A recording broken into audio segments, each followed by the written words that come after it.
안녕하세요. 저는 지금 서울에 사는 70대 여성입니다. 남편은 일찍 세상을 떴고 아들 셋을 둔 할머니예요. 물론 손자, 손주들도 많고 말입니다. 젊은 시절에는 나름대로 고생도 많이 해가며 살았는데 어느 정도 살만하다 싶으니 이렇게 남편은 죽고 없고 저는 나이가 많이 들어버렸네요. 인생은 긴 것 같으면서도 참 짧은 것 같습니다. 그렇다고 젊은 시절로 돌아갈래? 라고 하면 그러지는 않을 것 같지만 말입니다. 저와 남편은 젊은 시절 고생을 참 많이 했습니다. 그 덕에 지금은 굉장한 부자가 되었고 아이들은 잘 살고 있지만 말입니다. 일단 그 이야기를 조금 해드릴게요. 가난했던 남편은 저와 만나면서도 결혼하자 소리를 먼저 하지 못했던 사람이었어요. 자신이 가진 게 없어서 자기 같은 사람에게 와달라는 말을 선뜻하지 못했던 겁니다. 그래서 저희는 청혼도 제가 먼저 해서 결혼을 했어요. 그리고 첫 아이를 가지고 만삭일쯤에 한겨울에 살던 집에서 쫓겨났습니다. 월세를 내지 못했거든요. 집주인에게 임신한 아내가 있으니 제발 한 달만 더 봐달라고 사정사정했지만 집주인은 들어주지 않았다고 했어요. 남편은 그 길로 뭔가 바뀌었습니다. 그리고 제 앞에서 다짐하듯 이렇게 말했었어요. 내가 꼭 성공해서 당신 등 따시고 배부르게 해줄게. 우리 아이도 한겨울에 이렇게 쫓겨나는 일 다시는 없게 할 거야. 남편은 그 이후로 정말 닥치는 대로 일만 했어요. 그렇게 일해서 모은 자금으로 어딘가에 투자를 하고 또 어딘가에 투자를 하기를 반복했습니다. 언젠가 한 번은 제가 물었던 적이 있어요. 어딜 그렇게 투자를 하고 다니는 거예요? 내 생각에는 여기 땅이 몇십 년 뒤에는 굉장히 오를 것 같아. 그래서 땅을 사고 있어. 여긴 다 뻘인데. 여기 사람 모이는 것 봐. 점점 더 많은 사람이 모일 거야. 그러면 그 사람들이 살 곳이 필요하고, 그러면 이런 땅들을 다 메워서 집을 지어야겠지. 여긴 딱 중심이잖아. 아무리 그래도 이런 땅을요? 위치가 이만큼 좋은 곳이 또 없어. 여기가 딱 맞아. 그곳이 지금의 강남입니다. 60년대 이후 강남의 땅값은 정말 그야말로 수직 상승을 했어요. 땅이 뭐 그렇게까지 오를 수 있나 싶을 만큼 올랐고 말입니다. 당연히 버는 족족 그곳의 땅을 사두었던 남편과 저는 벼락부자가 될 수밖에 없었어요. 그래서 저희 아이들은 크면서 단 한 번도 어려움을 겪지는 못했습니다. 가끔 예전에는 월세를 낼 돈이 없어서 월세방에서 쫓겨난 적도 있다고 하면 아들들이 다들 놀랬거든요. 두 분한테 그런 시절도 있었어요? 나는 어렴풋이 기억이 나는 것 같기도 해. 작은 집에 살았던 적이 있었던 것 같아. 아버지 안목은 정말 타고나신 것 같아요. 어떻게 그때 그런 생각을 다 하셨어요? 그 덕에 남편은 자식들에게 존경받는 아버지로 평생을 살다가 세상을 떠났습니다. 암이었어요. 젊은 시절 고생을 많이 해서 남들보다 일찍 세상을 뜨나 싶었던 마음에 미안해서 너무 많이 울었던 것 같아요. 남편은 그런 저의 손을 꼭 잡고 이렇게 말했습니다. 내가 믿는 건 자네밖에 없어. 갑자기 그게 무슨 소리예요? 애들들은요. 자식들, 물론 좋지. 그런데 정말 다 믿는 사람은 자네밖에 없어. 자네도 애들 너무 믿지는 말어. 남편은 자신의 그 말이 정말이라는 것을 증명이라도 하듯 모든 재산을 제 앞으로 해놓고 세상을 떴습니다. 아이들에게는 결혼할 때 해준 집이나 중간중간 조금씩 줬던 돈들 말고는 아직 제대로 된 상속은 한 푼도 하지 않은 채였어요. 그렇게 남편의 재산 500억은 고스란히 제 앞으로 떨어졌습니다. 하지만 아들들이나 며느리들은 그것에 대해서 아쉬운 소리 한 번 하지 않았어요. 뭐 사실 어련히 때가 되면 제가 알아서 물려주겠거니 생각하는 것 같았습니다. 그리고 저도 그럴 계획이었고 말이죠. 며느리들은 다들 착하고 예쁘고 똑똑한 아이들이었습니다. 이 이야기를 본격적으로 하기 위해서 제 며느리들 소개부터 해야 할 것 같네요. 첫째 며느리는 의사였습니다. 큰아들도 의사였으니 의사 부부였죠. 병원에서 만나서 연애하고 결혼했어요.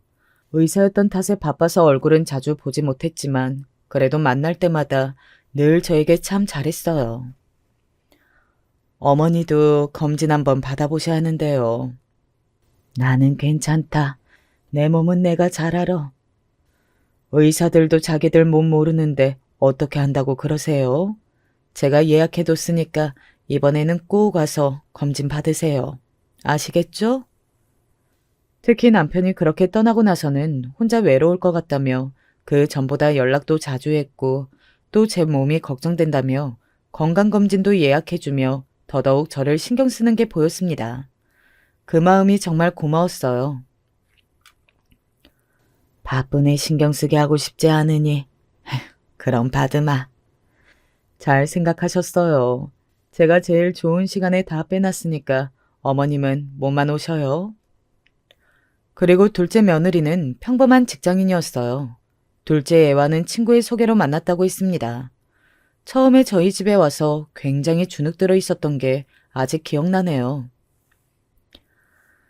그때는 이렇게 좋고 큰 집에는 처음 와보니까 그리고 저는 조건이 그다지 좋지는 못하잖아요. 그래서 혹시나 반대하실까봐 겁을 많이 먹었죠. 우리 부모님 그런 부모님 아니라고 했잖아. 나는 말만 그런 줄 알았지. 세상 어느 부모가 자식 결혼하는데 욕심이 없을 수 있겠어? 자기는 좋은 회사 다니고 집도 부잔데 나는 아니잖아. 그 말에 가만히 듣고 있던 제가 말했습니다. 너는 사람이 좋잖니. 어머님 같은 분만 계시면 세상에 고부 갈등이라는 게 왜 있겠어요? 둘째 며느리는 마음씨가 곱고 음식을 참 잘했습니다. 제가 됐다는데도 자신은 많이 부족하고 모자라니까 이런 거라도 해야 한다며 주기적으로 저희 집에 반찬들을 해다 날랐어요. 그게 어찌나 정갈하고 맛있던지 제가 너는 장사를 해도 성공하겠다며 입이 마르도록 칭찬을 했으니 말입니다. 이 사람 학원 다니는 거예요. 어머니랑 아버지 맛있는 거 해드리겠다고. 그 마음을 들으니 더더욱 고마웠어요. 어떻게 보면 저랑 보내는 시간이 제일 많은 아이였습니다. 음식을 해주러 집에 자주 왔으니 말이죠. 그리고 마지막으로 막내 며느리는 이 중에서 가장 요즘 아이들 같기는 했어요. 이게 어떻게 보면 욕처럼 들릴 수도 있지만 딱히 그렇지는 않았습니다. 어머니, 저랑 이번에는 여기 가요. 동서, 거긴 너무 시끄럽고 정신 사나워서 어머님은 힘드셔요. 뭐 어때요? 저는 나중에 결혼하면 시어머니랑 손잡고 이런 곳 가보는 게 소원이었는데요. 그러면서 요즘 젊은 친구들이 많이 가는 곳들을 저를 데리고 다녔어요. 그런 곳을 한번 다녀오면 기가 쭉 빠지는 기분이 들기는 했지만 이 아이가 저를 진심으로 생각하는구나 하는 건 알았습니다. 정말 싫은 사람이면 그런 곳에 같이 가자고도 말하지 않았을 거 아니에요. 다 시어머니를 좋아하니까 그러는 걸로 생각했어요. 막내 며느리는 며느리 중에서 가장 집안이 잘 살았어요. 그래도 저희 집만큼은 아니었지만 말입니다. 그래서 셋 중에는 가장 철이 없어 보이기도 했어요. 나쁘게 말하면 자기 멋대로인 구석도 있었고 말입니다. 그래도 기본적으로 나쁜 아이는 아니었어요. 선도 잘 지켰고 말입니다. 남편이 아프기 전까지 참 복받은 인생이라고 생각했습니다. 늘 딸이 없는 게 아쉽고 불만이었는데 딸 같은 며느리들을 셋씩이나 봐서 행복했어요. 남들은 뭐 고부 갈등이다 뭐다 이야기들을 하는데 우리 집은 정말 그런 게 하나도 없었거든요. 며느리들끼리도 사이가 좋은 듯 보였고 말입니다. 사실 그래서 남편이 떠나기 전에 그래도 아이들을 너무 믿지는 말라고 한 게 더더욱 잘 받아들여지지는 않았지만 저의 인생의 중요도나 믿음으로 따지면 남편이 가장 1순위였기 때문에 남편 말을 듣고 제가 죽을 때까지는 유산을 물려주지 않기로 결정을 내렸습니다. 그래봐야 달라지는 것은 없을 걸로 생각했지만 말이죠. 남편이 그렇게 가고 나서 아이들이 저를 더 챙기는 것을 보고 더더욱 그렇게 생각했습니다. 그러던 어느 날이었어요. 큰며느리에게서 전화가 왔습니다. 어머니, 병원에 얼른 와보셔야 할 것 같아요. 어딘가 목소리가 심상치 않더군요. 직감적으로 알 수 있었습니다. 최근에 한 건강검진 결과가 좋지 않다는 사실을 말입니다. 그런 소식을 들으면 엄청나게 하늘이 무너지는 것 같고 손발이 덜덜 떨리고 그럴 줄 알았는데 남편을 잃고 얼마 되지 않아서인지 모르겠지만 비교적 덤덤하게 받아들여졌어요. 암이라고 하더군요. 아니, 하늘도 무심하시지. 아버님 그렇게 되신 지 얼마나 됐다고. 큰며느리는 그렇게 말하며 울었습니다. 그 모습을 보고서도 담담하게 받아들였어요. 하늘이 너무한다기보다 그냥 이게 내 운명인가 보다 그렇게 여겼던 것 같아요. 물론 아이들은 그렇지 않은 것 같았지만 말입니다. 검사 결과 정확한 거 맞아? 내가 2번이나 다시 확인했어. 어디 봐봐. 큰아들은 곡장 와서 결과를 보겠다며 난리를 쳤고 둘째 아들은 허망하다는 얼굴로 말없이 가만히 앉아 있었어요. 막내는 당장이라도 병원에 들어가서 수술이든 뭐든 해야 하는 거 아니냐고 난리를 쳐댔고 말입니다. 그런 자식들을 보고 있으니 내가 자식 농사를 참 잘 지었구나. 인생을 헛산 게 아니구나 하는 생각이 들어서 오히려 기분이 좋았어요. 그런 소식을 들은 그런 상황에서도 말입니다. 둘째 며느리는 암에 좋은 음식들을 알아보겠다며 2팔을 걷어붙이고 나섰고 막내 며느리는 하고 싶은 게 뭐가 있냐며 버킷리스트인지 뭔지를 작성하라고 하더군요. 자기랑 다 하자고 말입니다. 큰아들과 며느리의 직장 동료들이 와서는 다들 하나같이 이렇게 사이가 좋은 식구들은 처음 본다며 한마디씩 하고 갈 정도였으니 말이죠. 거기가 큰아들네가 다니는 병원이었거든요. 그곳에서 치료를 받기로 했어요. 그게 저도 자식들도 마음이 다 편할 것 같아서 말입니다. 바로 수술은 힘들 것 같다고 하더군요. 생각보다 진행 속도가 연세에 비해 빠르고 암의 크기가 크고 전이도 되어 있는 상황이라 수술하기에는 힘들고 일단 항암 치료를 하면서 암 사이즈를 줄여보는 것부터 해야 할 것 같습니다. 그렇게 이야기하는 담당 의사에게 물었습니다. 얼마 정도 살 수 있나요? 담당 의사는 그 질문에 대답해주기 곤란한 얼굴을 하더군요. 그러고는 이렇게 말했습니다. 홍 선생이 그런 거 물어보시면 절대 이야기해드리지 말라고 했는데. 홍 선생은 저희 큰며느리였습니다. 그 나이가 제가 걱정돼서 그랬나 보네요. 괜찮으니까 말해주세요. 저도 준비라는 걸 해야 할 거 아닙니까? 그 말에 고개를 끄덕이더니 담당 선생님이 말했습니다.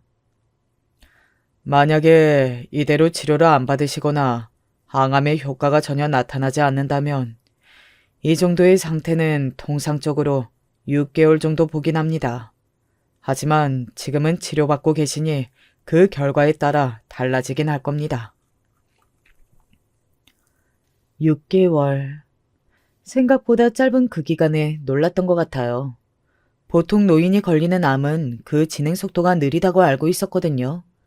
남편도 말기라고 진단받았지만 3년 이상을 살았고 말입니다. 그 이야기를 듣고 처음으로 생숭생숭해졌던 것 같아요.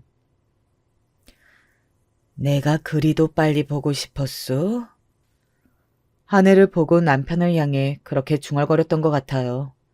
그리고 그 이야기를 들은 이후로 신변 정리하기 시작했습니다. 물론 항암 치료의 효과가 좋아서 살 수 있는 기간이 연장될 수도 있지만 만약에 그렇지 않고서야 정말 짧은 시간밖에 남지 않은 거였잖아요. 그래서 바로 저희 재산을 관리해주는 남편의 변호사이기도 했던 분에게 아이들 몰래 연락을 했어요. 제가 아프다는 걸 들은 변호사분의 표정이 어두워지셨습니다. 바로 어떻게 이런... 그 양반이 내가 많이 보고 싶나 봐요. 심란한 얼굴로 한숨을 쉬는 변호사에게 말했습니다. 그래서 재산 정리를 좀 해놔야 할 것 같아서요. 유언장 작성 문제로 이렇게 연락을 드리게 되었습니다. 아이들에게는 절대 비밀로 해달라고 몇 번이나 부탁했습니다. 제가 벌써 신변 정리에 들어갔다는 걸 알게 되면 아이들이 너무 속상해할 것 같았거든요. 변호사는 알겠다며 고개를 끄덕이더군요. 그분은 믿을 만한 분이기도 했어요. 아주 오래전부터 저희 부부의 모든 일을 도맡아 해주셨던 분인데 한 번도 일적으로 신뢰를 깨는 행동을 하신 적이 없는 변호사분이거든요. 며느리들과 아들들은 정말 수시로 병실을 들락거렸어요. 간병인이 있는데도 서로 자기가 하겠다고 하면서 말입니다. 제가 살다 이렇게 우애 좋은 가족들은 처음 봤다니까요. 돈 많은 집 많이 다녀봤는데 이 정도는 정말 처음이에요. 제가 자식 농사를 참 잘 지었어요. 며느리 복도 많고. 정말 모두 부러워하는 가족이었습니다. 병원 생활이 전혀 힘들지 않고 오히려 아이들을 보는 재미에 제가 아프다는 사실도 가끔 잊어버릴 정도였으니 말 다 했죠 뭐. 그렇게 남들이 들으면 무슨 소리냐 웃겠지만 행복하다면 행복한 투병 생활을 하고 있었습니다. 그러던 어느 날이었어요. 어르신, 며느님 분들 무슨 생각이신지 한번 알아봐야 할 것 같은데요. 그게 무슨 소리예요? 며느리들이 무슨 생각이라니?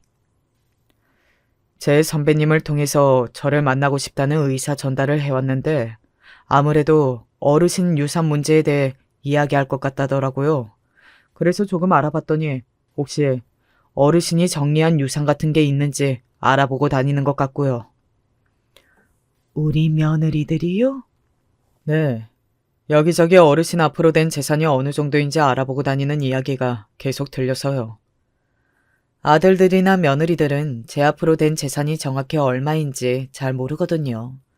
남편도 구체적으로 이야기를 해준 적이 없고 저희도 해준 적이 없습니다. 대략 어느 정도일 거라는 건 알 테지만 그래도 구체적으로는 몰랐어요. 궁금해할 수 있다고 생각하긴 했습니다. 재산이 많은 집이었고 자기들 앞으로 얼마를 물려줄 생각인지 또 정확히 얼마를 가지고 있는 건지 말해준 적이 없는 데다가 제가 아파서 오늘 내일 하고 있으니 궁금할 수 있겠죠. 게다가 직접 물어보기엔 어딘가 좀 그런 주제이긴 하잖아요. 죽어가는 시어머니한테 재산이 얼마인지 어떻게 물려줄 건지 어떻게 물어보냐고요. 섭섭한 마음이 아예 없었다면 그건 거짓말일 겁니다. 순수하게 정말 그런 건 하나도 생각하지 않고 있는 줄 알았거든요. 하지만 사람이 어떻게 그럴 수 있겠어요. 그런 사람을 바라는 건 정말 욕심을 넘어 불가능한 일이니까요. 그래서 변호사에게 내가 알아서 해결하겠다고 한 뒤에 돌려보냈어요. 그리고 며칠 뒤 아이들을 다 불러냈습니다. 제 재산 내역을 쫙 뽑아서 말이죠. 내가 이걸 한다 해놓고 아직도 안 했더구나. 어머님, 이게 다 뭐예요? 저희는 이런 거 안 궁금한데 그냥 어머니 빨리 낳으시는 게 최곤데요. 근데 아버님, 이 많은 재산을 어떻게 다 모으셨대요? 대단하시다. 500억이 넘는 재산을 본 아이들의 입이 떡 벌어졌습니다. 많다 해도 이 정도로 많을 줄은 몰랐나 보더라고요. 그 궁금증을 해결해주고 나니 저도 마음이 한결 편해지는 것 같았어요. 아직 정리를 본격적으로 할 생각은 아니고 차차 할 생각이다. 그러니 혹시나 이 이야기를 기다리고 있었으면 이제는 안 궁금해해도 된다. 웃으며 좋게 말했어요. 그랬더니 며느리들과 아들들은 안 궁금했다며 어머님이 낳으시는 게 최고라는 소리를 하더군요. 그때 처음으로 그러면서 왜 알아보고 다녔어? 하는 삐딱한 마음이 들긴 했습니다. 사람 마음에 그런 생각이 피어나는 건 정말이지 한순간인 것 같더라고요. 분명 어제까지만 하더라도 투병 중이었지만 그런 생각은 하나도 하지 않고 그저 아이들을 보는 게 좋았는데 말입니다. 한 며칠 기분이 심란했던 것 같아요.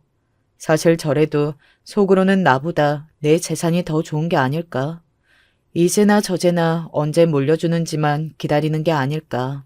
만약 재산을 먼저 다 물려주고 나면 지금까지 나에게 잘했던 거랑 태도가 완전히 바뀔까 같은 생각들이 머릿속에서 떠나지 않았습니다. 그리고 그즘에 맞는 항암제도 약이 조금 세져서 제가 몸 상태가 매우 좋지 않았어요. 그래서 하루 종일 자거나 잠에 빠져 기력을 못 내는 날이 많았습니다. 어느 정도 아팠을 때는 이 정도면 견딜만 하다고 생각했는데 그건 제가 정말 많이 아프지 않아서 그런 생각을 할 수 있었던 것 같더라고요. 정말 몸이 몹시 아프기 시작하고 내가 죽어가고 있다는 것을 실감하니 버틸 수 있을 만한 건 없었습니다.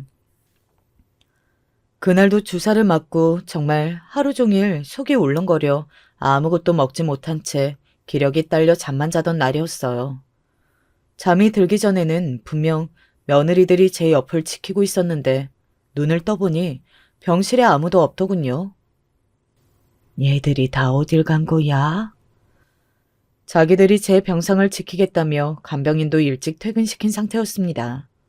그랬으면 셋이니 하나쯤은 남아 있어야 하는 게 아닌가 하는 생각이 들었어요. 그때는 정말 매사에 짜증이 많이 났고 신경이 예민해져 있던 터라 더 그런 마음이 들었던 것 같아요. 아직은 나도 움직일 수 있으니 이런 걸로 너무 그렇게 생각하지 말자. 그런 시어머니 되지 않기로 했잖아. 그렇게 자신에게 이야기하며 물통을 들고 물을 뜨러가던 때였습니다. 그래서 그 변호사는 만나보셨어요? 어머님 재산 관리하는 변호사요. 물통을 들고 물을 뜨러가는 와중에 있는 보호자 휴게실에서 둘째 며느리 목소리가 들리더군요. 하는 이야기가 어딘가 심상치 않아 몸을 숨겼습니다. 그 변호사가 진짜 안 넘어와. 뭘 준다고 해도 안 만나준다고. 제가 좀 연락해볼까요? 저희 집에 돈이 좀 있잖아요. 좀 찔러주면서. 그게 안 통한다니까? 아니, 어머님은 저렇게 하루가 달리 몸이 안 좋아지시는데 아직 재산 정리를 안 하면 어쩌겠다는 말이에요? 그 큰 돈을. 그러게나 말이야. 대체 무슨 생각이야, 저 노인네는. 다리에 힘이 풀려 주저앉았습니다. 심장이 두근두근하고 손이 덜덜 떨려서 말입니다. 차라리 더 듣고 싶지 않은 마음도 들었어요. 그런데 몸이 움직이지 않더군요. 충격 때문에 힘이 다 풀려서인지 뭔지는 몰라도 말입니다. 한 푼 두 푼도 아니고 500억씩이나 되는 돈을. 저 노인네 유산은 다 정리하고 죽어도 죽겠지. 정리는 할 것 같은데 혹시 엄한데 기부하겠다거나 기부할 생각이라거나 그런 건 진짜 아니겠죠? 에이, 설마요. 전에 텔레비전 보면서 돈 없는 애들 수술비 같은 거 주고 싶다고 한 적이 있어. 본인이 아프니까 돈 없어서 치료 못 받는 아기들이 더 불쌍하다면서. 큰 며느리의 그 말에 둘째 며느리가 짜증을 냈습니다. 아, 이런 걱정 안 해도 되게 알아서 딱딱 챙겨주면 좀 좋아요.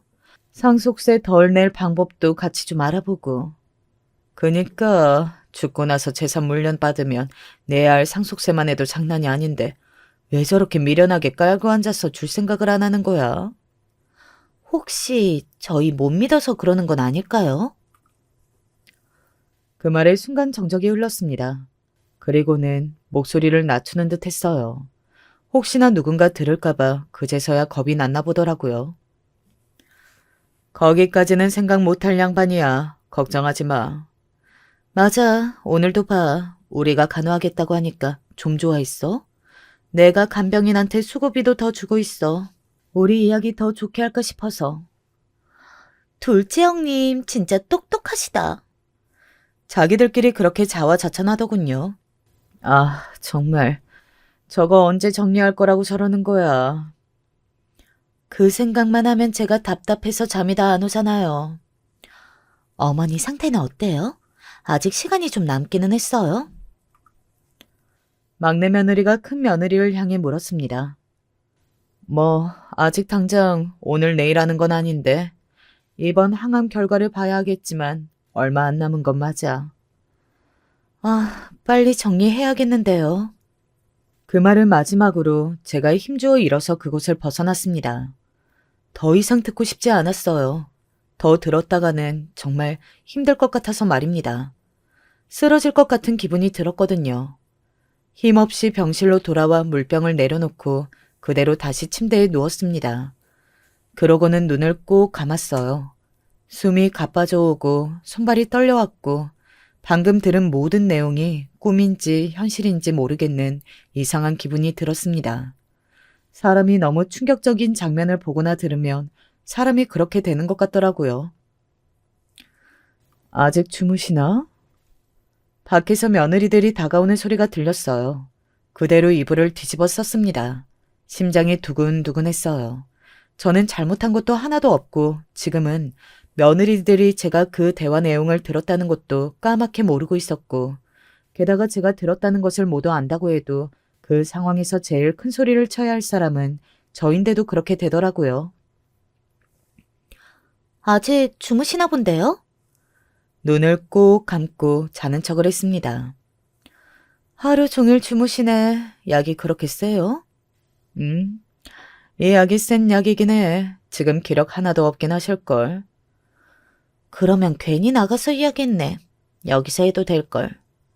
그래도 혹시 모르잖아. 여기선 조용히 해. 자기들끼리 그렇게 떠드는 걸 마지막으로 다시 제가 잠이 들었던 것 같아요. 아마 약 효과 때문이었던 것 같습니다. 눈을 뜨고 차라리 꿈이길 바랐지만 그렇지 않다는 걸 깨닫고서는 절망에 빠졌어요. 제가 하루 종일 기분이 좋지 않은 것 같으니 간병인이 묻더군요. 오늘은 조금 힘드신가 보네요. 그래 보여요? 아, 네. 얼굴이 어제보다 안 좋으세요. 그 사이에 무슨 일이 있으셨던 건 아니죠? 무슨 일이 있기야 했지 하고 속으로만 생각하고 그냥 웃어 보였습니다. 그리고 그날 하루 종일 생각했어요. 생각하면 할수록 며느리들이 괘씸해서 견딜 수가 없었습니다. 앞에서는 그렇게 세상 착하고 잘하는 며느리인 양 굴어놓고 뒤에서는 유산 언제 물려줄지를 그렇게 자기들끼리 이야기하고 저를 무슨 돈 취급을 하는 것과 또 걱정하는 이유가 고작 상속세 때문이라는 게 정말로 너무나 괘씸했어요. 그냥 넘어갈 수 없을 것 같은 기분이 들었습니다. 그래서 하루 종일 고민 끝에 변호사에게 전화했어요. 며느리들이 오지 않는 날 병원으로 한번 들르라고 말입니다. 무슨 일 때문에 그러시는데요? 그런 변호사에게 대충 이야기했어요. 사실 그때는 믿을 수 있는 사람이 그 변호사밖에는 없었습니다. 아들들도 믿을 수 없을 것 같았어요. 같은 마음이 아닐 거라는 생각이 들지 않더군요. 게다가 남편이 죽기 전에 아들들에게 재산을 하나도 주지 않고 저에게 다 준 것도 어딘가 본인이 찝찝한 게 있어서 그랬나 싶기도 했고 말입니다. 한참을 제 이야기를 듣던 변호사는 고민이 많은 얼굴로 제게 묻더군요. 어르신은 어떻게 하고 싶으신데요? 재산 하나도 안 주고 싶으시면 그렇게 할 수 있는 방법도 있긴 합니다. 그 말에 망설여지긴 했습니다. 그래도 자식들이 없고 며느리들이 미운 거지 아들들이나 손주 녀석들이 미운 건 아니었으니까 말입니다. 그래서 선뜻 대답하지 못하고 있자 변호사가 이런 방법은 어떻겠냐며 제안하더군요. 이미 물려줄 재산이 500억이라는 걸 이야기하셨잖아요. 그랬죠. 그러면 다 기부하고 100억만 물려주기로 했다고 한번 해보세요. 어떻게 나오는지. 본색을 드러내면 그때는 그 뒤의 일을 생각해봐도 되지 않을까요? 그러면서 변호사는 진짜 400억은 어디에 기부한 것처럼 서류를 만들어주겠다고 하더군요. 그래서 그러기로 했습니다. 그리고 며칠 뒤 변호사에게 서류를 건네받았어요. 겉으로 보기에는 뭔가 그럴듯해 보이긴 하더군요. 진짜 기부를 해볼까도 생각 중이에요. 그럼 그것도 나중에 도와드릴게요. 병원에 있으면서 잘 보니 아픈데 정말 돈이 없어서 퇴원해야 하는 아이들이 많더라고요. 이렇게 아픈 아이들이 많다는 것도 처음 알았고 말입니다. 그래서 진심으로 도와주고 싶다는 생각도 들었어요. 아무튼 그렇게 전달받은 서류를 며느리들에게 주기 위해 며느리들과 아들들을 다 불러 모았습니다. 그러고는 서류 봉투를 건넸어요. 어머, 어머님, 이게 뭐예요? 저희 용돈 주시는 거예요? 그런 건 안 주셔도 되는데. 입이 실룩거리면서 잘도 거짓말을 하더군요. 아마 재산 정리를 한 거라는 걸 알았을 겁니다. 제가 변호사를 통해서 소문을 냈거든요. 재산을 이제는 정리했다고 말이죠. 그걸 분명히 들었을 거예요. 그런 며느리들을 보며 말했어요. 이제는 정리해야 할 때가 된 것 같아서 재산 정리한 거다. 며느리들 입꼬리가 실룩거리는 걸 제 눈으로 봤습니다. 인상이 찌푸려지는 걸 겨우 참았어요. 아들들이 말을 걸더군요. 뭘 벌써 정리하셨어요? 속상하게. 어머니, 아직 10년은 더 사실 수 있다니까요. 형이 그렇게 만든다고 했어요. 벌써 이렇게 준비하시면 저희 너무 속상해요. 저희는 재산 이런 거 다 필요 없어요, 엄마. 여태 그 고생을 하시면서 저희 이렇게 키워주시고 돈 걱정 없이 잘 살게 해주신 것만으로도 너무 감사한데 무슨. 아들들은 며느리들 속도 모르고 그런 소리를 하더군요. 아들들이 그런 말을 할 때 며느리들의 표정을 잘 살폈습니다. 역시나 어딘가 마음에 들지 않는 얼굴들이더군요. 물론 바로 표정 관리를 했지만 말입니다. 아휴, 그러니까요. 어머님, 결혼할 때 좋은 집, 좋은 차 다 해주셨는데 애들 낳고 나서도 큰돈 주시고. 이미 너무 받은 게 많은데요. 저희가 더 잘할게요, 어머니. 그런 며느리들을 가만 보다가 말했어요. 아직 니들 앞으로 해준 건 아니고 어떻게 하겠다는 유언장이랑 그리고 기부를 좀 했다. 그거 증서가 들어있을 거야. 기부라는 말에 며느리들 표정이 순간적으로 굳었습니다. 그러고는 어색하게 웃으며 다들 서류를 꺼냈어요. 그리고 셋 다 굳었습니다. 그 서류는 제가 400억이 되는 큰돈을 어린이 병동에 기부하겠다는 내용이 적혀있는 증서였거든요. 한동안 그 증서를 보고 며느리들이 움직이지도 말을 하지도 못했어요. 꽤나 충격적이었나 보더라고요. 이게 무슨... 그런 며느리들을 보면 뭐가 문제냐는 듯 제가 웃었습니다. 지난번에 왜 내가 기부하고 싶다고 했잖니? 아니 어머니, 아무리 그렇다고 해도 400억을. 큰며느리의 그 말에 둘째와 막내 며느리도 재빨리 서류 봉투를 열었어요. 그리고는 그 안에 있는 서류를 읽는 내내 얼굴이 하얗게 질려갔습니다. 손도 조금 떨리는 것 같아 보였고 말이죠. 어머니 지금 제정신이세요? 그 엄청난 액수의 며느리들은 잠시 이성을 잃은 듯 보였어요. 아니, 400억을 기부하셨다고요? 어떻게 이런 일을 저희랑 상의 한 번 없이 독단적으로 진행할 수 있으세요? 아들들은 그런 며느리들의 반응에 살짝 놀란 듯 보였어요. 물론 제가 그 큰 금액을 기부하기로 했다는 거에도 놀란 듯 보였지만 그보다 며느리들의 반응에 놀라서 멍하니 그들을 보고 있더군요. 저도 이럴 걸 이미 다 알고 있었기 때문에 놀라지 않았지만 말입니다. 제가 덤덤한 얼굴과 말투로 말했어요. 내 돈인데 왜 내 마음대로 하지도 못하니? 그게 왜 어머님 돈이에요? 큰며느리가 참지 못하고 소리를 버럭 질렀습니다. 그게 어머님 돈이라는 건 너무 이기적인 생각이시죠. 아무리 돌아가신 아버님이 이렇게 자식들에게 한 푼도 안 물려줄 거라고는 당연히 생각 안 하셨을 텐데. 니들 시아버지가 갈 때 내 마음대로 쓰라고 니들한테 한 푼도 안 줘도 된다고 하고 갔다. 됐냐? 제 그 말에 며느리들이 잠시 굳었습니다. 하지만 이미 400억이라는 큰돈을 눈앞에서 잃었다는 생각에 이성이 끊어진 뒤였어요. 이거 기부 당장 취소하세요. 어떻게 남한테 이렇게 큰돈을 줄 생각을 하실 수 있으세요? 자식이 없는 것도 아니고. 어머니, 혹시 치매 증상 같은 거 있으세요? 아니, 제정신이고서야 어떻게 이런 결정을 할 수 있냐고요. 내가 지금 미쳤다는 말이니?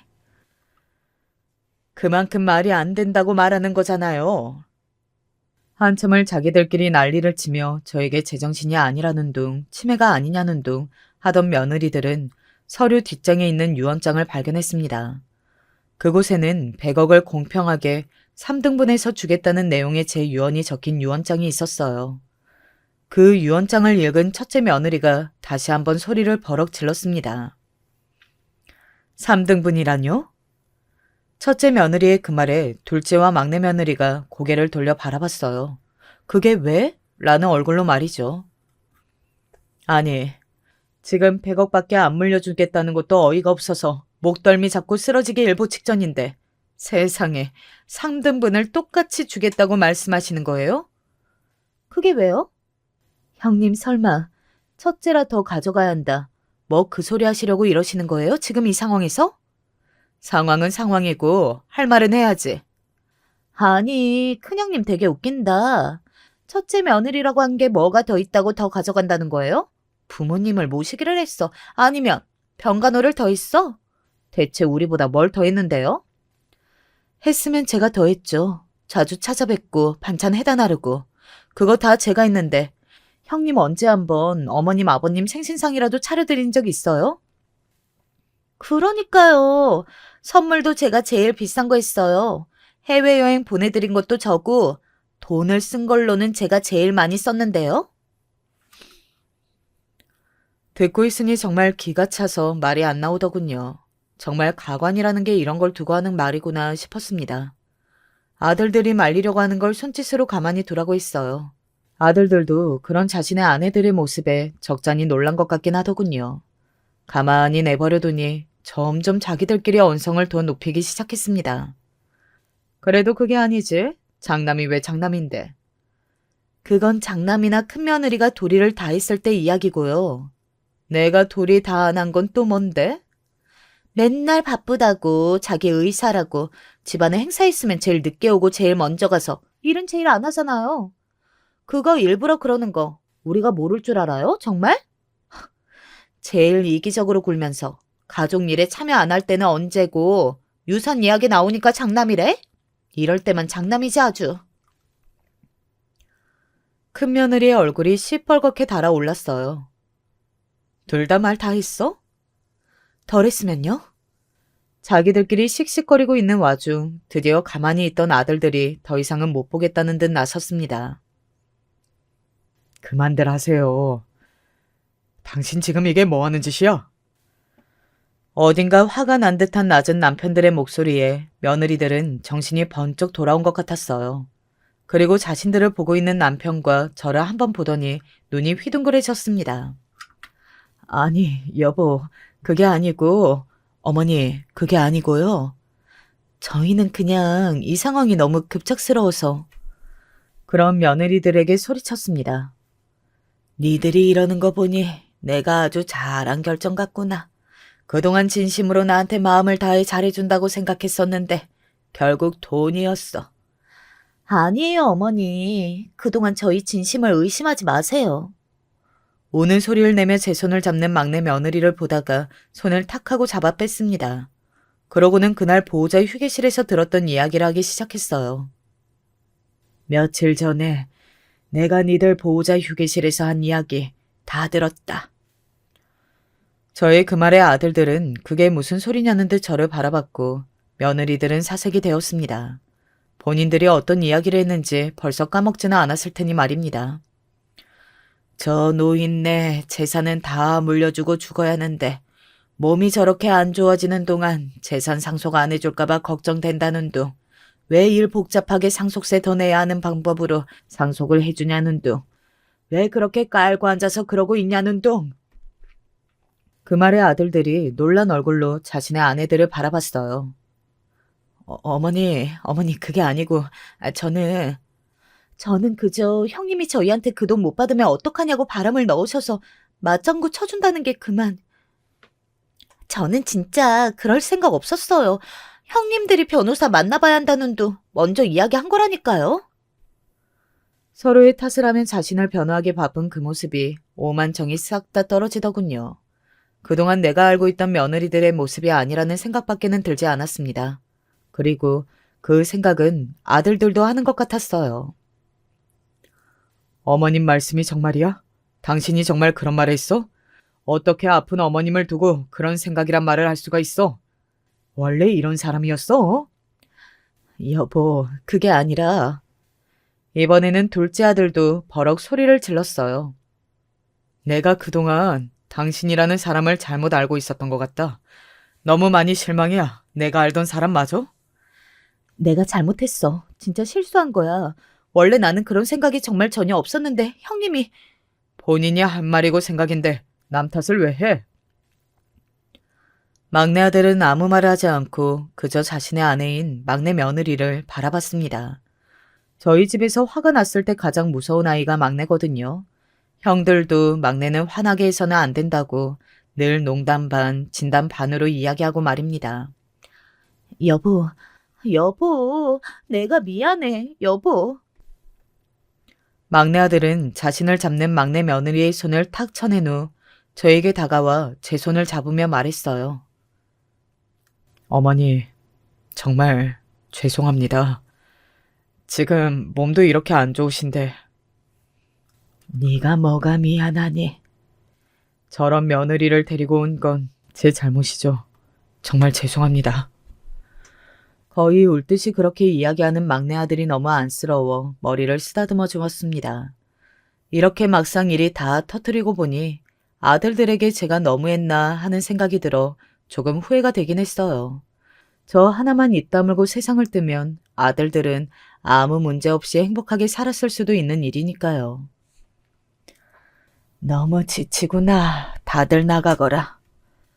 그렇게 한바탕 하고 나니 정말 기력이 다 쇠하는 기분이 들었습니다.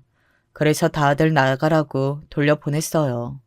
며느리들은 할 말이 남은 듯 나가지 않은 것처럼 굴었지만 아들들이 어머니 쉬시는 것까지 방해하면 가만히 두지 않겠다며 자신의 아내들을 끌고 나갔습니다. 그렇게 병실에 정적이 흘렀어요.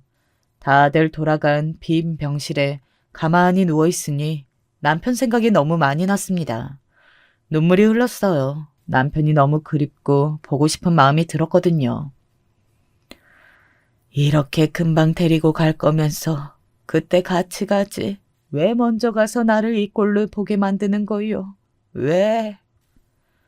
그날은 정말 한참을 그렇게 울었던 것 같습니다. 그리고 다음날 기력이 없어 거의 아무것도 먹지 못했어요. 간병인이 무슨 일이 있냐고 물었지만 차마 이야기하지는 못했습니다. 그 와중에 기쁜 소식인지 아닌지 알 수 없는 소식도 듣게 되었고 말입니다. 다행히 이번 항암제의 효과가 아주 좋은 것 같습니다. 암의 크기가 많이 줄었어요. 이대로 힘내셔서 치료 남김없이 모두 받으시면 생각보다 더 좋은 결과가 있을 수도 있을 것 같습니다. 환자분이 힘내셔야 하는 거 아시죠? 잘 드시고 잘 주무시고. 그런 이야기를 들었는데도 전혀 힘이 나지 않더라고요. 그냥 아무것도 생각하고 싶지 않고 먹고 싶지도 않았습니다. 제가 그러고 있으니 의사 선생님이 아들에게 연락한 것 같더라고요. 큰아들이 의사라고 했잖아요. 제 담당이랑 아는 사이였거든요. 어머니, 물론 마음이 너무 힘드시겠지만 저희를 봐서라도 제발 좀 드세요. 어머니, 아들들이 이렇게 어머니 보내고 나면 남은 평생을 얼마나 죄스럽게 살겠습니까? 저희를 봐서라도 제발 부탁드립니다. 네? 평소에는 거의 볼 수 없던 큰아들의 눈물이었습니다. 큰아들이 울면서 그렇게 이야기하는 걸 보고 나니 아, 내가 이대로 세상을 뜨게 되면 남겨진 우리 아들들이 평생 죄책감에 시달리겠구나 하는 생각이 들었어요.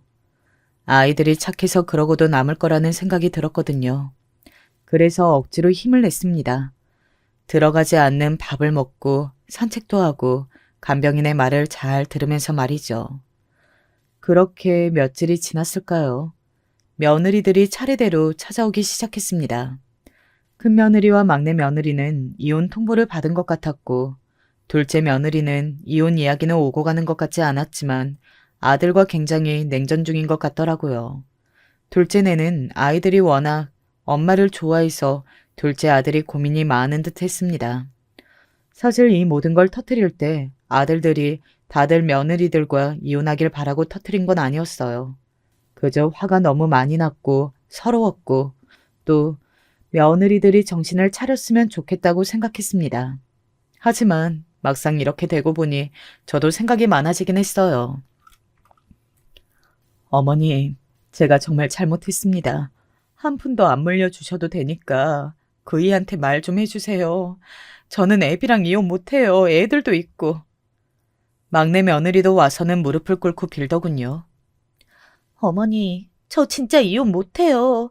저 아직 남편 많이 좋아하고 사랑하는 거 아시잖아요. 제가 철이 없고 생각이 짧아서 그런 소리를 한 건데, 진심으로 어머니가 유산 다 물려주고 일찍 돌아가셨으면 좋겠다. 그렇게 생각한 적 없어요. 이번 기회에 저도 말 조심하고 철도 들 테니까 제발 한 번만 용서해 주시고 남편한테도 말 좀 잘해 주세요. 네? 저 정말 그이 사랑해요.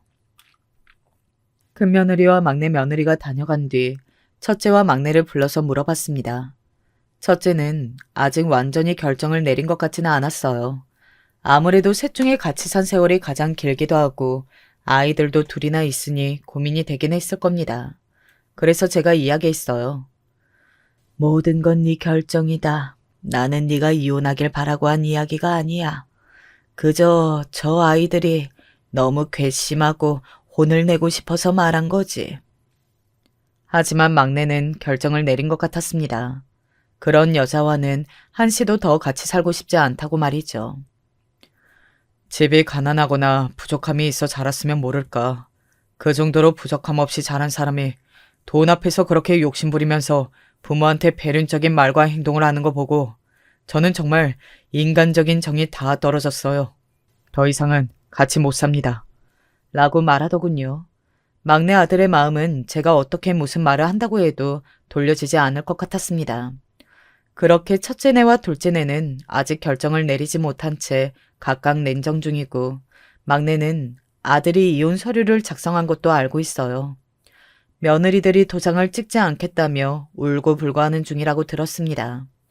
막내 아들은 만약에 도장을 찍어주지 않으면 소송까지 가겠다는 말을 한 것 같았고 말이죠. 아직 모든 게 다 깔끔하게 결론은 나지 않았어요. 이런 일이 그렇게 완벽하게 결론을 지을 수 없는 일이잖아요. 가족으로 산 세월도 길었고 말입니다. 저는 아들들이 무슨 결정을 하든 존중해 주기로 했습니다. 그리고 실제로 400억까지는 아니더라도 100억 정도는 어린이 병원에 기부할 생각으로 지금 준비하고 있어요. 제 이야기는 여기까지입니다. 아직 완벽하게 다 마무리가 되지 않는 일이긴 하지만 그래도 이 사연을 들으시는 분들이 어떻게 생각하실지 궁금해서 이렇게 사연을 보내봤어요.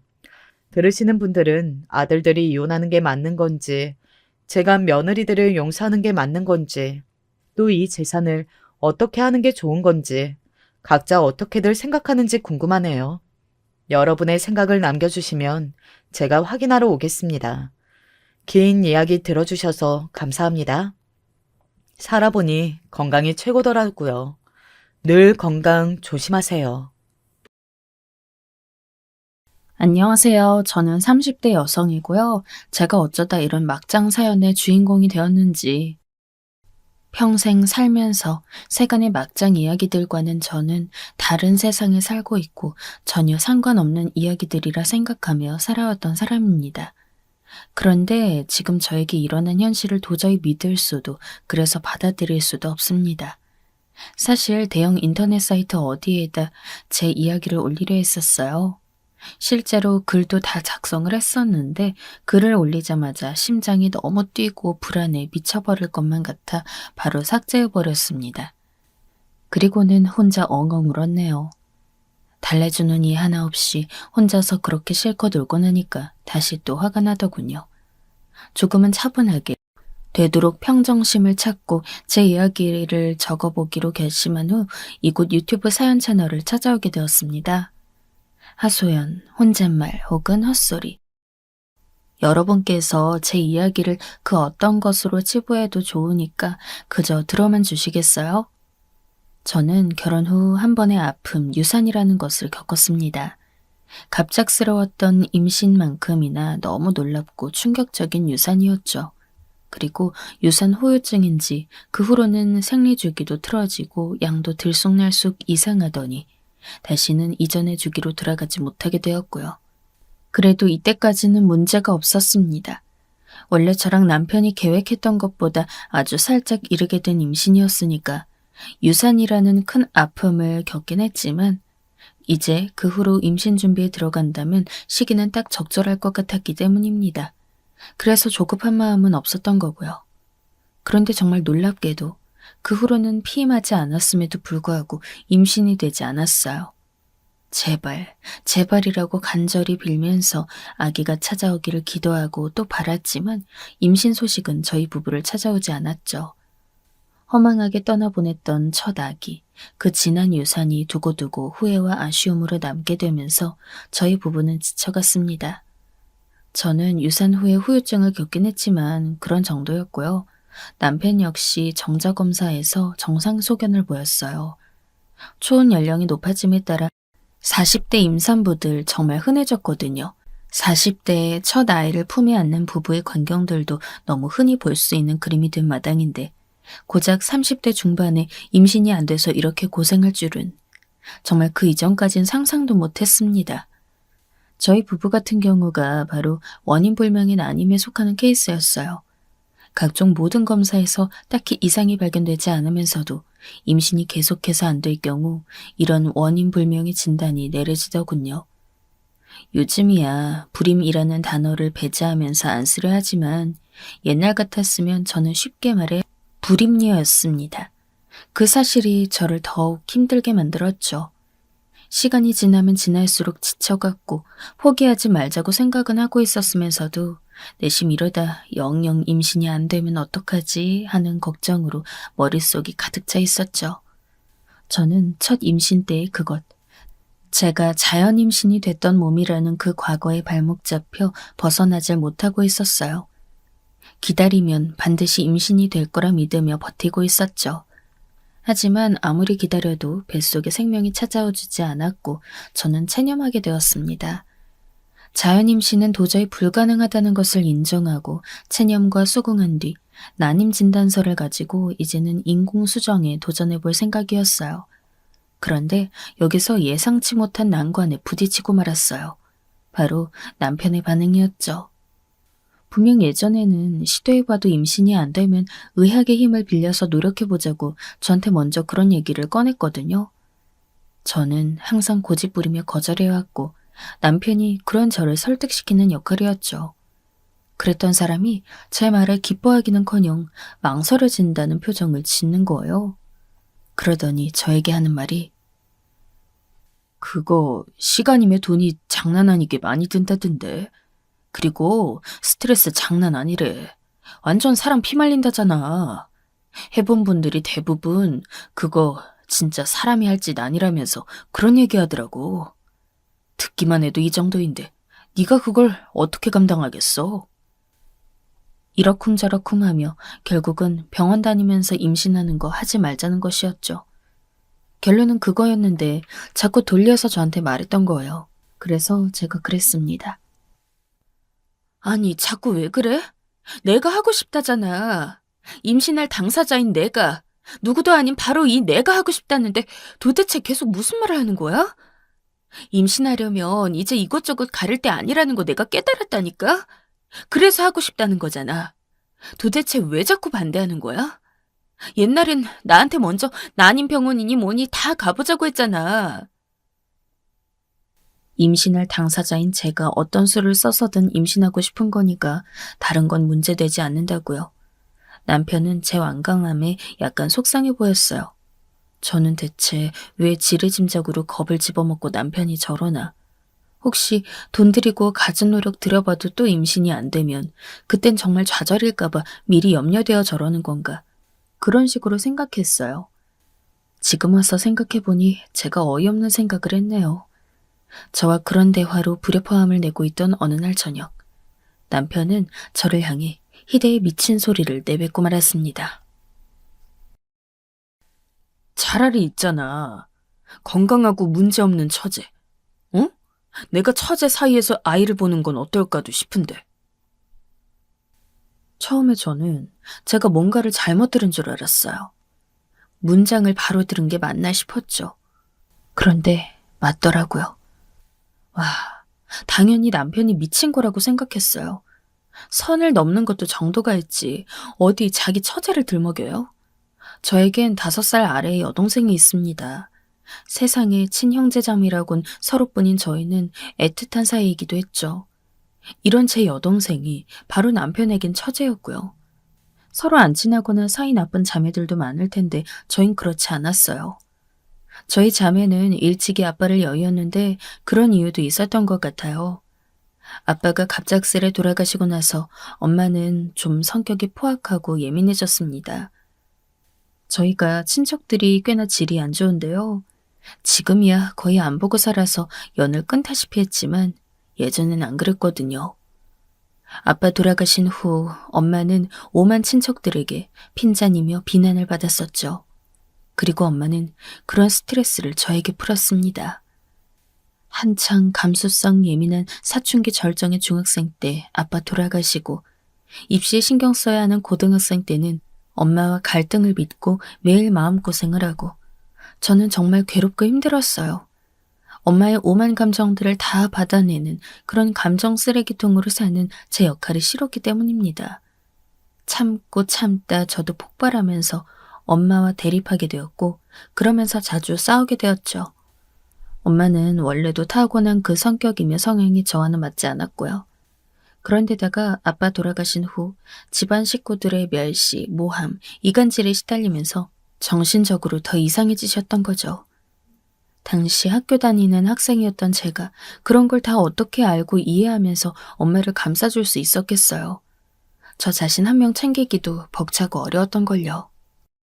그러니 엄마와 저는 맞지 않았습니다. 서로에게 상처만 주는 사이였죠. 성질 더러운 저와는 달리 조용하고 애교 많은 여동생을 엄마는 엄청 좋아했어요. 엄마의 쓸데없는 하소연에도 여동생은 동조를 잘해주었고 엄마의 말에 토달지 않는 착한 막내였습니다. 저는 제가 가지지 못한 모녀 관계, 그 유대감을 지닌 동생이 내심 부럽기도 했네요. 집에서 교육 방면으로 일절 지원받는 게 없었지만 어느 정도 공부를 잘했던 저는 대학도 꽤 좋은 곳으로 갈 수 있었어요. 대학도 좋지만 너 이제 성인 되면 바로 돈이나 벌었으면 좋겠다. 엄마 힘들어. 그놈의 엄마 힘들어는 저를 미치게 하는 말이었어요. 저 대학교 다닐 때도 엄마는 저에게 땡전 한 푼 돈을 주지 않았죠. 제가 혼자 아르바이트하고 장학금 타고 허리띠 졸라맬 대로 졸라매면서 돈을 마련하여 다녔던 대학교였습니다. 그런 저를 위로하고 응원해 주었던 건 여동생이었죠. 그래, 내가 힘을 내고 모범을 보여야 동생이 나를 보고 따라와. 여동생을 위해 저는 주저하지 않고 앞으로 나아가며 힘을 냈습니다. 졸업과 동시에 취업을 해서 돈 벌었고요. 제가 벌어서 갖다 바친 돈으로 동생은 대학교를 다닐 수 있었어요. 저보다 공부가 많이 부족했던 동생이었기에 대학은 그냥 전문대에 들어갔죠. 엄마는 몸이 힘들다면서 일을 줄인 상태였기 때문에 사회초년생이었던 제가 돈을 벌어다가 엄마한테 용돈 주고 여동생 학비를 내주었습니다. 제가 다 책임지는 집안의 가장이었어요. 여동생이 대학 졸업하고 취업하면서부터는 제가 이를 악물고 제 몫의 돈을 더 악착같이 모으기 시작했죠. 그렇게 지내다가 만났던 사람, 결혼까지 하게 되었던 사람, 바로 제 남편이었습니다.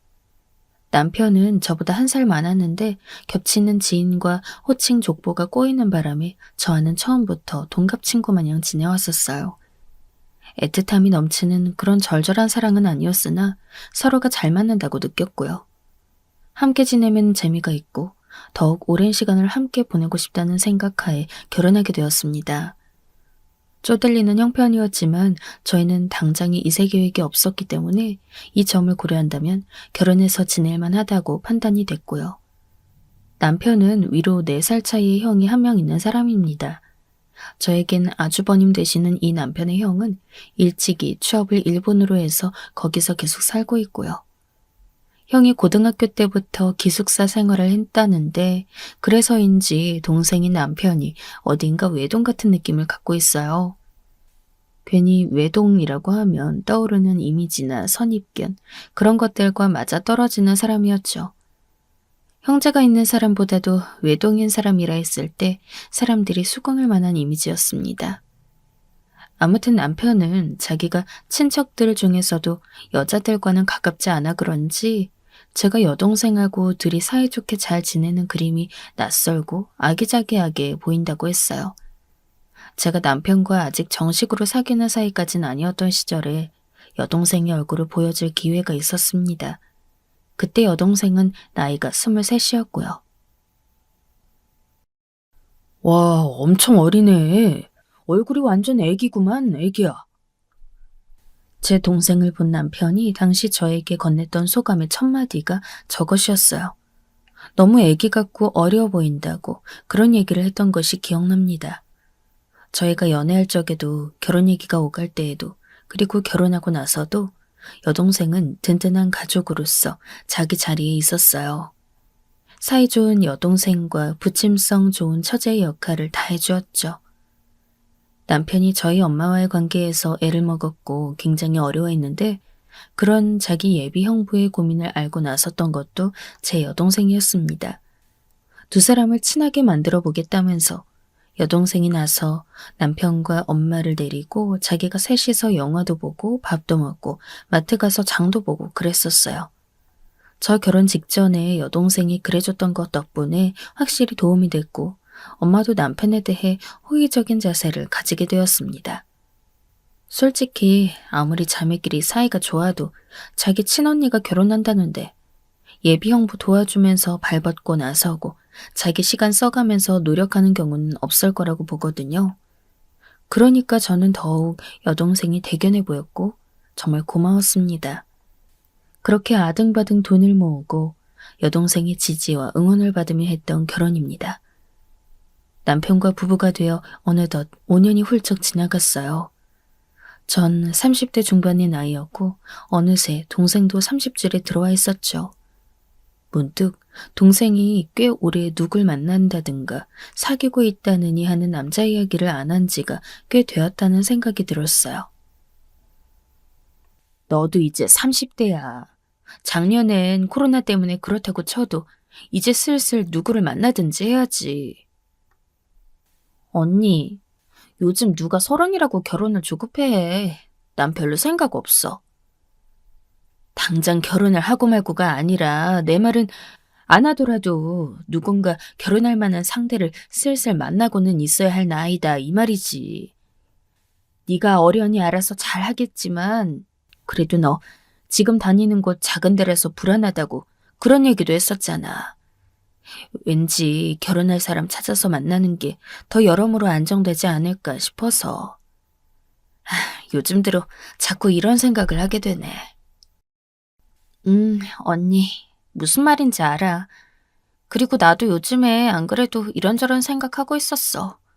내가 결혼할 만한 사람이 어디 있을까 하면서 말이야. 혹시 아주 가까이에 있는 건 아닐까? 아주 가까이에 있었는데 내가 진작 알아차리지 못하고 바보처럼 살았던 건 아닐까? 뭐 이런 생각도 해봤네. 모르겠어. 나도 나이 먹었는지 마음이 복잡해. 왜? 뭐야? 너 무슨 일 있었어? 혹시 너 주변에 너한테 고백한 놈이라도 최근에 있었던 거야?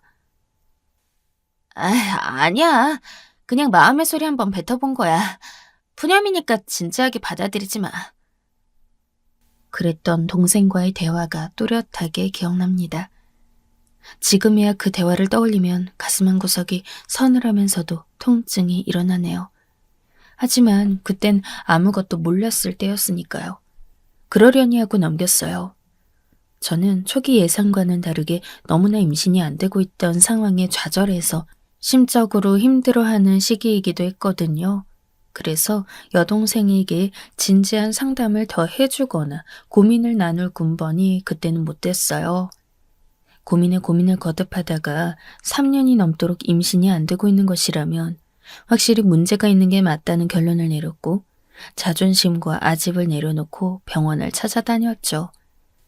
아직 많은 나이라고 불릴 만한 그런 나이도 아니건만 도대체 뭐가 문제인지 갑갑할 따름이었습니다.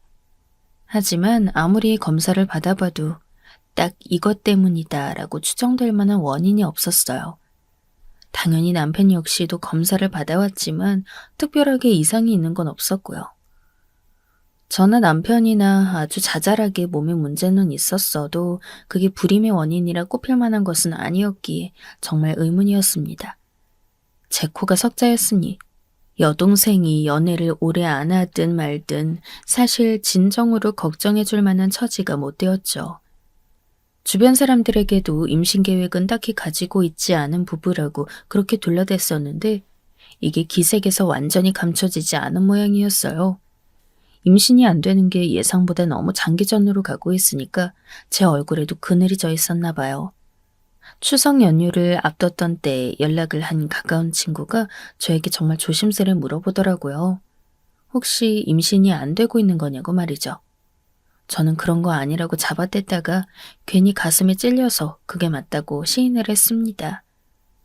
병원에 가봤더니 원인 불명이라는 얘기를 들었다고도 알려줬고요. 뜻대로 안 돼서 너무 속상한데 아직 아기가 찾아올 때가 아닌가 보다 싶어서 그냥 끈기를 가지고 있었어. 뭐 어쩔 수 없지. 괜히 아무렇지 않은 척 덤덤하게 목소리를 냈는데 그 친구는 반대로 열을 내가며 저한테 말을 하더라고요. 원래 난임의 경우가 4번이면 1번이 원인불명이라고 하더라. 임신엔 그냥 답이 없다는 거지. 내가 교회에서 알게 된 언니 한 명이 병원에서 사실상 불임이라고 그렇게 진단받았었거든? 그런데 나중에 자연임신으로 출산했잖아. 임신 포기하고 시술 시도도 안 하고 10년을 살다가 임신해서 아기 낳은 경우도 있다더라. 그리고 시험관 실패했는데 그 후에 자연임신된 경우도 있대. 야, 특히나 원인불명인 경우에는 진짜 언제 임신될지 모르는 거다. 나이 40의 초산인 케이스가 요즘은 많은 거 알지? 너 아직 창창하다? 열을 내면서 용기를 불어넣어주는 친구에게 정말 고마웠습니다. 제가 대학 동기로 만났던 인연인데 이 친구 또한 많이 어렵게 살아온 과거를 지니고 있는 사람이었거든요. 그런데도 항상 긍정적인 성격이라 제가 보면서 배우는 점도 많았습니다. 임신이 안 돼서 낙심하고 있는 제 처지를 진정으로 안타까워하고 위로해주는 모습을 보면서 정말 그 착한 마음씨 또 한 번 배우기도 했죠. 뿐만 아니라 제 상황을 직간접적으로 알게 된 가까운 사람들은 전부 마음씨가 착하다는 걸 이런 기회로 알게 됐어요. 남의 불행이 기뻐하는 사람들은 제 주변에 없더라고요. 저보다 먼저 결혼해서 이제 돌된 아기가 있는 친구 한 명은 아무에게도 안 알렸지만 사실은 2번이나 유산을 했다면서 너무 힘들었던 시기를 보내고 나서 어렵게 임신했던 거라고 저에게 자기 과거를 털어놓더라고요. 정말 마음 불편하게 잊지 말라면서 그렇게 응원을 해주는데 눈시울이 다시큰했습니다. 제 자신이 헛되게 살지 않았다는 거. 정말 스스로가 부족한 인격이라 생각하며 살아왔는데 인간관계가 비록 좁지만 그 좁은 영역 안에서는 잘하면서 살아왔다는 생각이 들자 괜히 눈물이 났어요. 제 주변인들 모두에게 감사함을 느꼈습니다. 특히나 저는 워낙 사이가 좋은 친여동생까지 있는 입장이었기에 제가 참 인복 있는 사람 같다고 생각했어요. 심적으로 지치고 힘든 타이밍이었지만 아이러니하게도 행복함을 느꼈습니다. 저랑 가까운 사람들 중에 제 여동생을 모르는 사람은 없었어요. 그만큼 절친한 자매 사이인 것이 저희였으니까요. 제 안부 묻는 김에 여동생은 어떻게 지내냐고 한 번씩 꼭들 물어봐왔죠. 참고로 제 친한 친구들은 너란 사람을 순한 버전으로 만들면 네 여동생이다 라는 감상을 공통적으로 보내온 바 있었습니다. 누구보다 착하고 순하고 그러면서 성격까지 제법 밝은 게 저의 여동생이었습니다만 언니 힘내. 이 말밖에는 내가 뭐라고 해줄 말이 없네.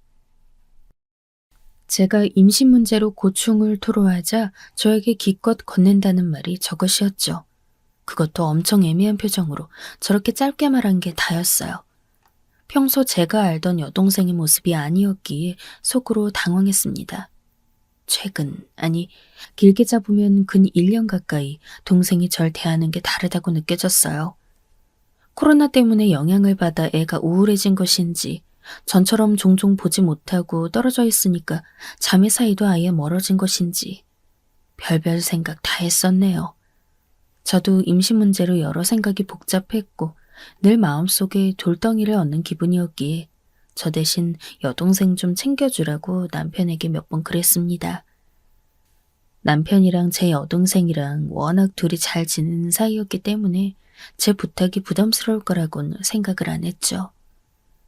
참고로 저희 집은 엄마와 여동생이 사는 친정집에서 차가 안 막힐 때 가면 1시간 거리였고요. 남편의 직장은 집에서 20분 정도 거리인데 여동생의 직장과 가까운 편이었어요. 동생은 친정집에서 멀지 않은 직장을 다녔고요. 두 사람의 직장들이 그러니까 저희 집과 친정집의 중간 지점 격이었어요.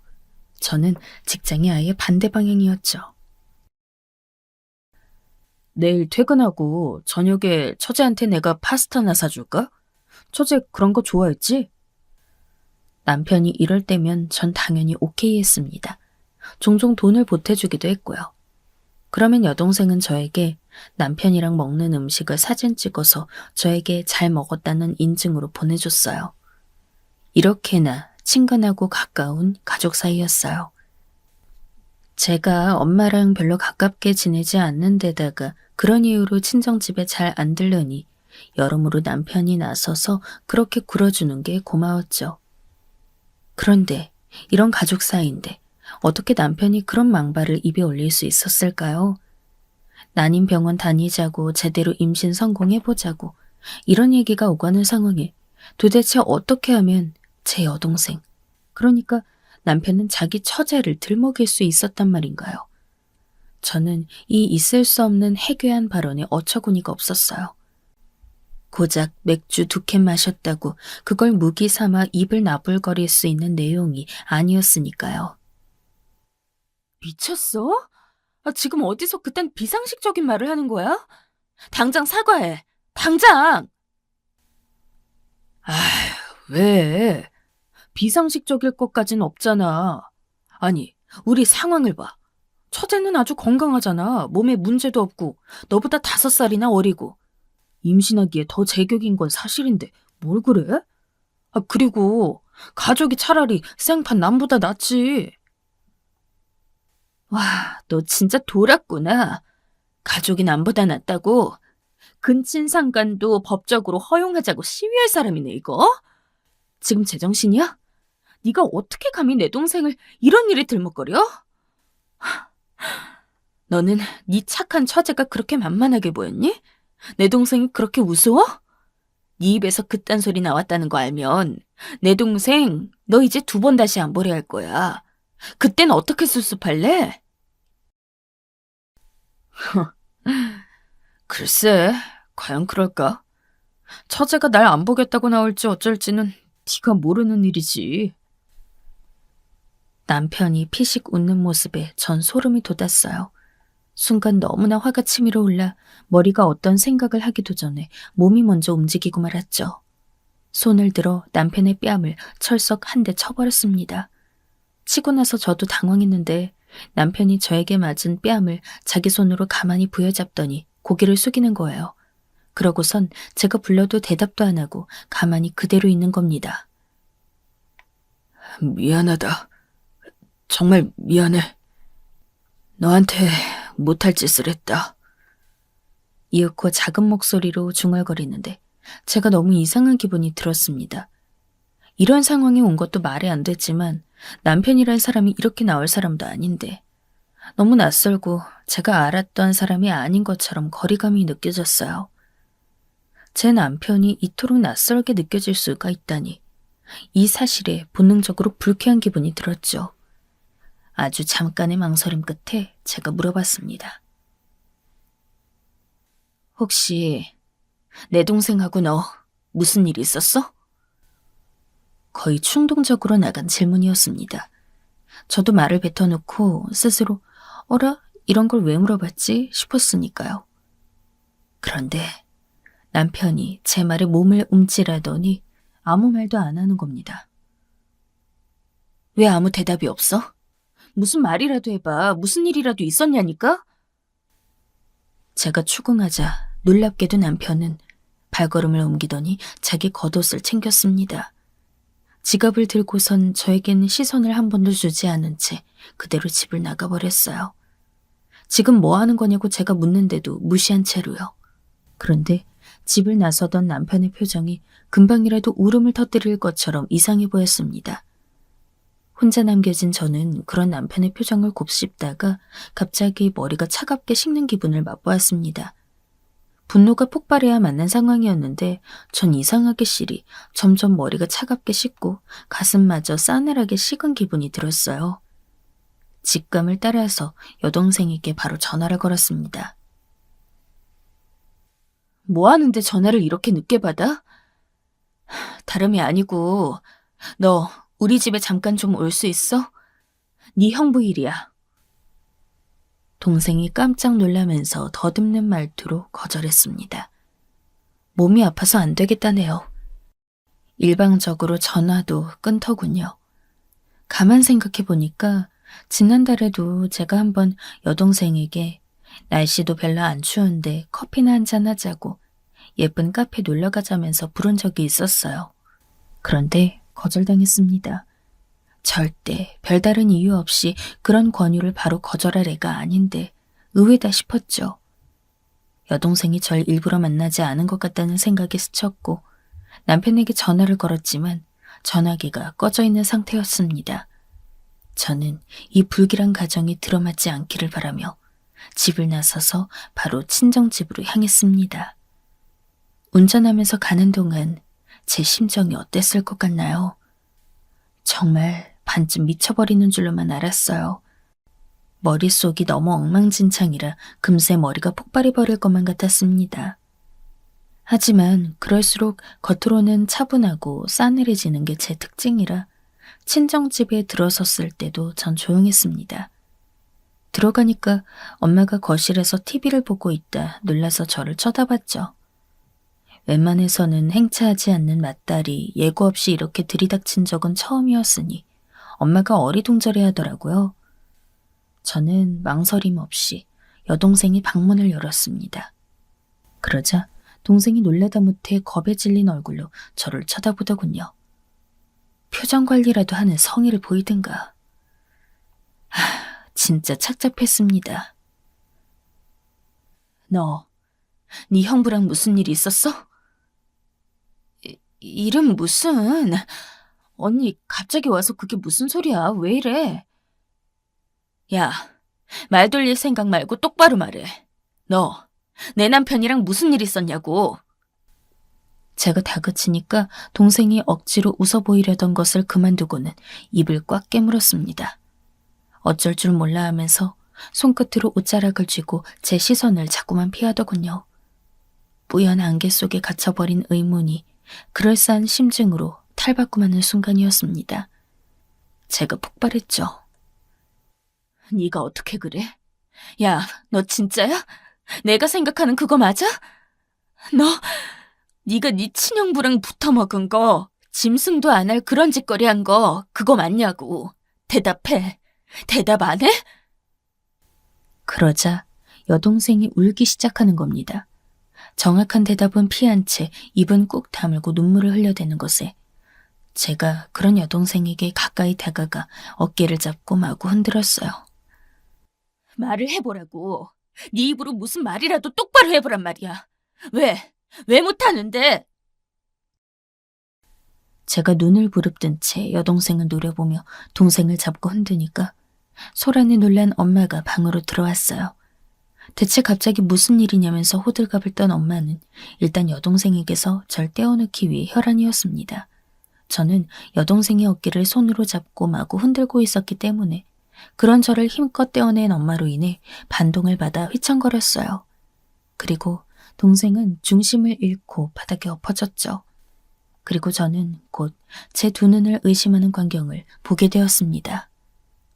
다름이 아니라 여동생이 자기 아랫배를 감싸듯이 그렇게 손으로 만지면서 일어나는 거예요. 사실을 제대로 인지하기도 전에 저의 입이 멋대로 움직였습니다. 너 임신했어? 말을 하고 나니 참담하더군요. 흔들리는 동생의 눈빛으로 저는 대답을 듣고 말았습니다. 임신? 너 설마 그거 내 남편 애야? 미안해, 언니. 나도 안 지 얼마 안 됐어. 여동생이 눈물을 흘리며 그렇게 말하는 것에 저는 분노와 절망에 찬 한숨이 흘러나왔습니다. 그리고 엄마는 옆에서 너무 놀란 나머지 자리에 주저앉았죠. 당연히 저만큼이나 엄마도 커다란 충격을 받았을 거라고. 설마 자기 작은 딸이 큰딸의 남편과 불륜을 저질렀을 거라고 엄마도 상상조차 못했을 거란 생각이 들었습니다. 그런데 그때 아니 그게 무슨 내가 네 언니 몰래 알아서 잘 만나고 감정 추스르라고 했지. 내가 언제 뱃속에 애 들어서게끔 하라 그랬어? 엄마의 탄식으로 저는 뒤통수가 얼얼해졌어요. 그 말인즉 제 남편과 여동생의 관계를 엄마는 진작 알고 있었다는 얘기였어요. 뭐야? 엄마 지금 뭔데? 알고 있었어? 둘이 그런 사이라는 거? 언제부터? 도대체 언제부터 그랬길래? 말실수였음을 알아차리고 엄마가 손으로 자기 입을 확 가리면서 절 올려다보는데 정말 가증스러워 보였어요. 눈물을 훔치며 홀쩍거리는 여동생도 역겨워 보였고요. 다 죽어버려. 다들 인간도 아니야. 진짜 더럽다 더러워. 너 이제 내 동생 아니야. 너같이 더러운 사람 난 내 동생으로 둔 적 없어. 짐승만도 못한 년. 언니는 어차피 임신 안 된다면서. 임신 안 된다고 그랬잖아. 그래서 뭐 내가 그렇든 말든 어쩌라고. 난 한순간의 충동이 아니었어. 오빠한테 마음 생긴 지 오래됐어. 우리가 따로 만난 건 2년 넘었고 언니 유산하고 나서 계속 임신 실패한 이후로 오빠가 힘들어할 때마다 곁에 있어준 건 나였어. 오빠 힘든 거 알아준 것도 나뿐이었고 언니가 자기 남편 잘 돌보고 잘 간수했어봐. 이렇게 됐나? 무슨 멍청한 헛소리를 그렇게 정성스레 하는 것인지 제가 아는 그 영리했던 여동생이 맞나 싶었습니다. 가슴이 꽉 막힌 듯 답답했어요. 너 진짜 어이없다. 너는 내 남편, 네 형부한테 그런 감정이 들대? 너 변태야? 그리고 불륜 문제에서 붙어먹은 짐승들 잘못이지. 그게 왜 내 잘못이야? 언니는 임신도 못하면서 그렇게 심각한 문제가 있으면서 왜 잘못이 아니야? 이게 다 언니 때문에 이렇게 된 거 아니야? 여동생이 소리를 빽 지르고는 두 손으로 얼굴을 아예 가린 채 엉엉 울기 시작했습니다. 동생이 시끄럽게 우니까 엄마는 그게 애처로워 보이기라도 했는지 일어나서 달래주더군요. 너는 이 동생이 지금 임신했다는데 걱정도 안 되니? 항상 치만 잘랐지 아주. 걱정받아야 할 사람은 누가 봐도 제가 맞는 상황이건만 기가 막혔죠. 동생을 감싸는 엄마의 그 모습에 저는 넋이 나가서 하하 힘 빠진 소리로 웃었습니다. 다들 제정신 아니네. 그런데 내 탓으로 돌리려 해봤자 소용없어. 비정상인들 사이에 섞여 있으면 정상인이 이상해 보인다는 것쯤 나도 알고 있거든. 그러니까 안 먹혀. 흔들림 하나 없는 제 목소리에 여동생은 타격을 받았는지 손을 천천히 내리고는 눈물로 젖은 얼굴을 들고 저를 쳐다보았어요. 그런데 표정이 꼭 적반하장도 유분수로 나오는 작전이 안 먹히는 것을 분해하는 듯 보였습니다. 제가 알았던 동생은 단순한 일면일 뿐이었음을, 제가 모르는 면들이 그 안에 훨씬 더 많이 내재되어 있었음을 전 깨달았습니다. 제가 잘 모르는 사람이라고 생각하고 나니까 정이 뚝 떨어지더군요. 지난 세월 한 가족으로 세상에 둘뿐인 자매로서 잘 지낼 수 있어서 좋았어. 이 모든 역사에 먹칠을 해줘서 고맙다. 왜 그랬어? 너 정도면 더 괜찮은 남자 만나서 결혼할 수 있었을 텐데 굳이 형부랑 몰래 그럴 생각이 들었다니. 놀랐다. 아무튼 인생 조진 거 축하해. 넌 이제 끝났어. 제가 싸늘한 목소리로 비릿한 미소를 지으며 그러는 것에 동생의 낯빛은 점점 더 창백하게 질려갔어요. 엄마도 당황해서 허둔 숨만 뱉어내는 꼴이 꽤나 통쾌했습니다. 언니, 내가 잘못했어. 미안해. 난 미안한 마음뿐이야, 언니. 진짜 미안하고 잘못했어.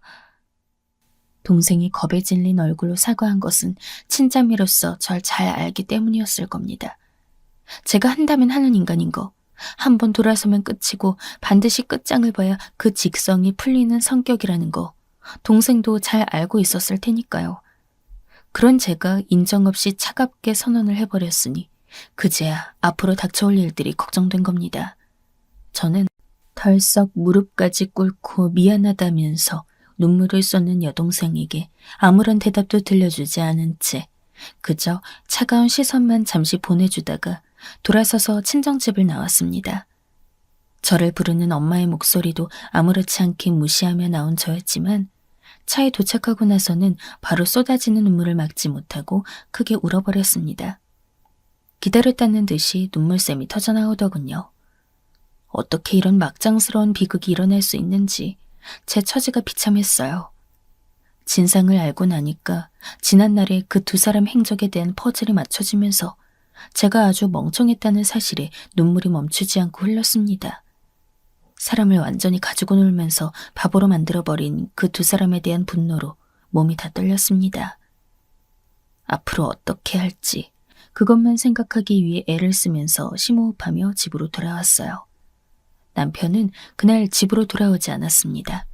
그런데 제가 친정집에 가느라 집을 비웠던 사이 왔던 것인지 확실하게 남편의 옷가지 몇 벌과 짐가방이 사라져 있었고요.